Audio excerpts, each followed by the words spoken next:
부잣집 도련님 같다고요? 최근 뉴진스의 Cool With You라는 뮤직비디오에 출연하여 팬들을 깜짝 놀래키기도 하였습니다. 엄청난 필모그래피로 홍콩뿐만 아니라 전 세계에서 사랑받는 홍콩 국민 배우 양조위입니다. 하지만 그의 유년 시절은 우리가 상상하는 것과는 달랐습니다. 그는 찢어지게 가난하고 외로운 유년 시절을 보냈습니다. 그의 아버지는 심각한 도박 중독자였습니다. 가정은 풍비박산이 났고 술과 스트레스를 가족에게 풀기도 했습니다. 그리고 그가 겨우 8살이 되던 해 아버지는 가족을 버리고 떠났습니다. 이제 곁에 남은 사람은 홀어머니와 어린 여동생뿐이었죠. 1960년대의 홍콩은 한국처럼 이혼은 흔하지 않던 시절이었습니다. 사랑이 없더라도 가정은 무조건 유지하는 것이 미덕처럼 받아들여졌습니다. 그런 시대에 부모의 이혼은 양조위에게 너무도 큰 충격이었습니다. 원래는 활발하고 장난기 많던 아이였지만 그날 이후 그는 말이 없어졌습니다. 감정을 숨기는데 능숙해졌고 조용히 이렇게 생각했습니다. 돈을 많이 벌어서 가족을 지켜야 했다. 명석했던 그는 학교를 조기 졸업하고 바로 생업에 뛰어듭니다. 15살부터 삼촌 집에 얹혀 살며 신문을 팔고 식료품 가게에서 기저귀와 샴푸를 팔았습니다. 잘생긴 외모 덕분에 손님들 사이에서 인기가 많았고 가게에서 최고 매출을 달성하기도 했습니다. 그리고 벌어들인 돈의 절반은 어머니께 보냈습니다. 말 그대로 어린 가장이었죠. 16살 무렵 그에게 둘도 없는 친구가 생깁니다.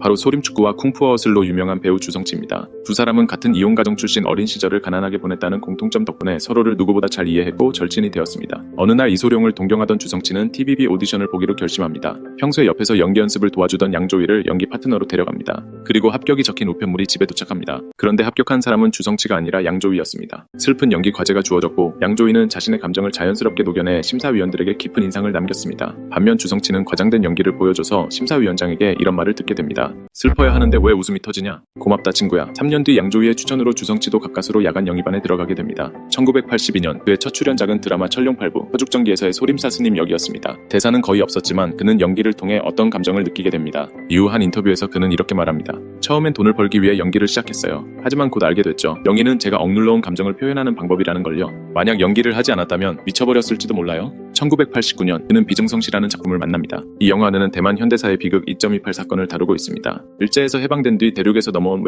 외성인과 대만 본토인 간의 갈등이 극심했던 시기를 그린 영화로 그 안에서 한 가족의 비극을 조명하였습니다. 양조위는 귀머거리이자 말도 못하는 임문청이라는 사진사 역할을 맡습니다. 목소리 한 번 나오지 않지만 그의 눈빛만으로 관객은 그 모든 감정을 느낄 수 있었습니다. 그리고 이 영화는 베니스 국제영화제 황금사자상을 수상하게 됩니다. 아시아 영화로는 31년 만에 뜻깊은 수상이었습니다. 그의 영화 인생에 또 하나의 전환점이 찾아옵니다. 바로 왕가위 감독과의 만남입니다. 왕가위는 양조위의 연기를 보고 충격에 빠질 수밖에 없었습니다. 둘은 아비정전이라는 작품에서 처음 만나게 됩니다. 혼혈아로서 정체성의 혼란을 느끼는 주인공 장국영의 불안한 청춘을 담은 영화로 장국영, 장만옥, 유덕화 등 홍콩 최고 스타들이 모여 큰 화제가 된 작품입니다. 하지만 흔하지 않은 주제와 어두운 분위기로 흥행에 참패하게 됩니다. 결국 빚더미에 앉은 제작사는 파산을 하게 되면서 불운의 명작으로 남겨진 작품입니다. 영화의 3분가량의 짧은 등장이었지만 양조위의 연기를 본 왕가위는 본능적으로 느꼈습니다. 그의 페르소나가 될 것이란 걸요. 왕가위 감독은 대본 없이 촬영하는 감독으로 유명합니다. 감정만 주고 대사는 현장에서 만들어가죠. 중경삼림 촬영 당시 길을 걷다가 좋은 촬영 장소가 나오면 그 자리에서 배우들을 모아 즉흥적으로 대사를 만들어 촬영을 하기도 하였습니다. 그가 대사보다도 중요하게 생각하는 것이 바로 눈빛과 분위기였죠. 많은 배우들이 그의 방식을 힘들어했지만 양조위는 오히려 자신을 더 깊이 몰입하게 해주었다고 말합니다. 정보가 많으면 창의력이 제한돼요. 모르는 상태가 오히려 진짜 감정을 끌어낼 수 있어요. 그는 그렇게 수많은 왕가위 영화 속 인물로 살아갔고 관객들은 그의 눈빛 하나로 모든 걸 느낄 수 있었습니다. 중경삼림은 나무주연상, 여우주연상은 물론 홍콩 영화 내가의 부문에서 상을 휩쓴 왕가위의 대표작입니다. 양조위는 한국에서는 633번 경찰로 유명하게 되었죠. 슬럼프에 빠져있던 왕가위가 스트레스를 해소하기 위해 28일 만에 촬영하고 이달 만에 완성한 영화로도 알려져 있습니다. 영화 동사서독을 촬영하면서 한없이 길어지는 제작 기간에 지쳐있을 때쯤 스트레스를 해소하기 위해 다른 작품을 만들어보고자 하였는데요. 완전한 대본 없이 촬영을 진행한 작품으로 양조위도 처음에는 전체 줄거리를 알지 못했고 그날 장면을 즉석에서 전달받았다고 회상했습니다. 비하인드 스토리로 원래 캐스팅 1순위는 금성무가 아닌 장국영이었습니다. 하지만 스케줄의 이유로 불참을 하게 됩니다.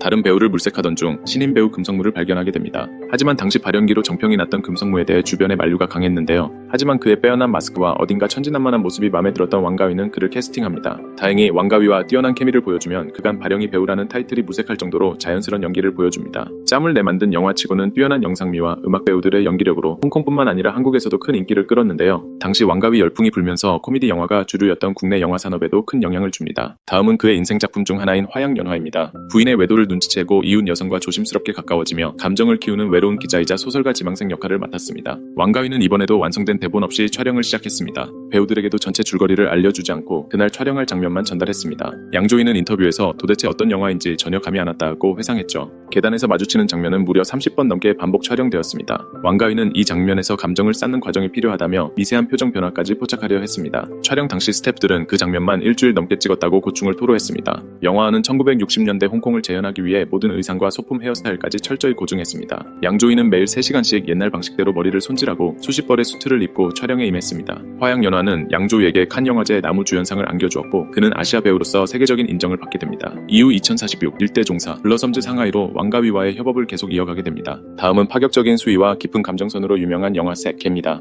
양조위는 이 작품에서 일제치하의 냉혹한 정보요원 미스터리를 연기했습니다. 그는 지금까지 했던 연기 중 가장 어려웠다라고 토로했는데요. 이안 감독은 배우들이 연기하는 것을 원하지 않았습니다. 진짜 그 사람이 되라고 요구했죠. 엄청난 몰입을 한 나머지 양조위는 영화를 마치고 몇 주간 심리상담을 다닐 정도로 무너졌습니다. 영화가 끝나고도 나는 괴물인가라는 생각이 머릿속에서 떠나지 않았다고 합니다. 찍고 나서 내가 변한 것 같았어요. 감정이 너무 깊게 들어가서 진짜 내가 무너지는 기분이었어요. 너무 감정이입을 한 나머지 탕웨이의 캐릭터가 죽는 장면을 찍은 날 밤 감정이 너무 무거워 집에 가서 혼자 울었다고 합니다. 새끼는 노출과 격한 배드신이 포함되어 큰 화제를 모았습니다. 완벽주의자인 이안 감독은 최소 인원만 두고 무려 3일에 걸쳐 10분 배드신을 찍기도 하였습니다. 당시 신인이었던 탕웨이는 반나절을 촬영하면서 체력적으로 많이 힘들었다고 합니다. 이 영화에서 양조위는 이전보다 더 많은 침묵의 연기를 요구받았습니다. 인물의 갈등, 유혹, 의심, 흔들림이라는 감정을 대사보다 눈빛과 미묘한 표정으로 표현되어야 했죠. 이안 감독은 양조위의 숨소리만으로 오케이 사인을 냈다고 알려졌습니다. 새끼는 중국 본토에서 정치적 이유로 상영이 금지되었고 탕웨이는 한동안 활동을 중단해야 했습니다. 양조위 역시 사회적 무게를 느꼈다고 말했죠. 그와 그의 부인 유가령은 홍콩 연예인 인꼬 부부로 유명합니다. 19년 동안의 연애 끝에 결혼에 골인한 둘은 영화와 같은 삶을 살았습니다. 두 사람의 첫 만남은 한 TV 프로그램에서였습니다. 세련되면서도 청순한 분위기의 유가령에게 양조위는 첫눈에 마음을 빼앗겼다고 하죠. 하지만 당시엔 둘 다 연인이 있는 상태였습니다. 몇 년 후 여자친구와 헤어진 양조위는 유가령에게 조심스럽게 고백했고 1989년 두 사람은 연인으로 발전하게 됩니다. 알콩달콩 사랑을 키워가던 둘에게 비극적인 일이 발생합니다. 1990년 유가령은 홍콩의 범죄 조직 삼합회에 의해 납치됩니다. 당시 그녀는 삼합회가 투자한 영화 출연을 거절했습니다. 이에 앙심을 품었고 촬영을 마치고 귀가하는 그녀를 납치를 합니다. 그리고 그녀는 린치 성폭행 나체 촬영이라는 끔찍한 일을 당하게 됩니다. 그 시절 삼합회는 홍콩 영화계를 배우에서 장악하고 있었습니다. 당시 삼합회는 배우들을 협박해 영화에 출연시키거나 제작비 갈취 투자 조작을 일삼았죠. 우리에게 취권으로 유명한 성룡과 삼합회의 일화가 있습니다. 성룡이 당시 소속사를 옮기려 하자 삼합회와 연관된 감독이 격분하며 보복을 감행합니다. 한동안 삼합회에게 괴롭힘을 당해 미국으로 피신해야 했습니다. 어느 날 집 앞에 누군가 총과 수류탄을 들고 협박하러 왔습니다. 실제로 성룡은 총 이전과 수류탄 6개를 준비해 직접 대치할 준비까지 했다라고 말합니다. 사태가 심각해지자 홍콩 경찰과 정부도 개입하게 되고 이후 성룡은 중국 공산당 고위층과 인연을 맺으며 조직의 손길로부터 어느 정도 벗어나게 됩니다. 당시 아비정전을 촬영 중이었던 양조위는 소식을 듣자마자 지인들과 함께 그녀를 구하러 갑니다. 유가령은 엄청난 충격을 받은 나머지 술과 마약에 손을 대게 되었습니다. 양조위의 명성에 피해를 주고 싶지 않았던 그녀는 이별을 고하지만 그는 그녀의 곁에서 극진한 위로와 간호로 대신했습니다. 매일 꽃을 들고 그녀의 집 앞으로 갔다고 합니다. 2002년 한 홍콩 잡지사가 과거의 나치 사진을 무단으로 공개하며 또다시 큰 충격을 줍니다. 이에 분노한 양조위는 나는 반드시 그녀와 결혼할 것이다 라며 공개 선언을 하게 되죠. 그리고 2008년 그 약속은 현실이 됩니다. 부탄 국왕의 초청을 받아 한화 약 15억 원의 아름다운 결혼식을 올리며 19년의 연애의 마침표를 찍습니다. 누군가는 말합니다. 진짜 사랑은 고난 속에서 더 단단해진다 하고 양조위와 유가령 이 두 사람의 사랑은 말 그대로 시련을 견뎌낸 용기와 헌신의 이야기였습니다. 양조위 그의 눈빛은 많은 것을 말합니다. 그건 단순한 연기가 아니라 소년의 수십 년 동안 꾹꾹 눌러온 감정의 언어입니다. 그리고 우리는 그 눈빛을 통해 그의 삶을 느끼고 위로를 받습니다. 영상 재밌게 보셨다면 좋아요 눌러주시면 감사하겠습니다. 앞으로 더 흥미롭고 유익한 내용으로 찾아뵙겠습니다.